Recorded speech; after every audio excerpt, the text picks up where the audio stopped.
মার্কিন president Donald ট্রাম্পের সরকারি বাসভবন হোয়াইট হাউসে অনুষ্ঠিত এক সভা থেকে মার্ক জাকারবার্গকে বের করে দেওয়ার অভিযোগ উঠেছে। এই নিয়ে সংবাদ প্রকাশের পর ব্যবসায়ী পাড়ায় তীব্র প্রতিক্রিয়া সৃষ্টি হয়। তবে অভিযোগ অস্বীকার করে ব্যাখ্যা দিয়েছে হোয়াইট হাউস।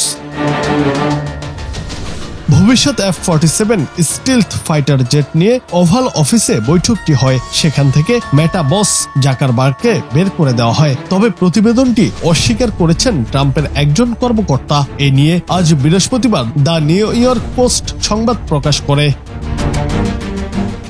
হোয়াইট হাউস সফরের সময় জাকারবার্গকে প্রেসিডেন্টের অফিস থেকে চলে যেতে বলা হয়েছিল বলে এনবিসি নিউজের এক দীর্ঘ প্রতিবেদনে বলা হয়। প্রেসিডেন্ট ট্রাম্পের ওয়েস্ট উইংয়ের অভ্যন্তরীণ কার্যক্রম সম্পর্কে বৈঠকে আলোচনা হচ্ছিল।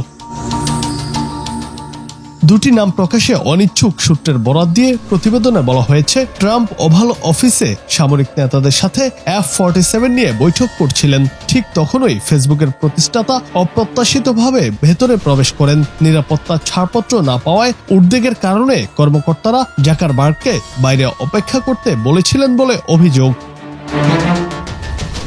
তবে হোয়াইট হাউসের একজন ঊর্ধ্বতন কর্মকর্তা দ্য নিউ ইয়র্ক পোস্টকে বলেছেন, প্রতিবেদনটি পরিস্থিতিকে ভুলভাবে উপস্থাপন করেছে। তাকে চলে যেতে বলা হয়নি, অপেক্ষা করতে বলা হলে তিনি চলে যান।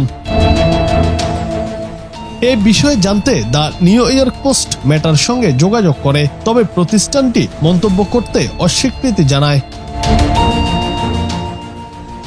জুনায়েদ আহমেদ, বাংলা টিভি।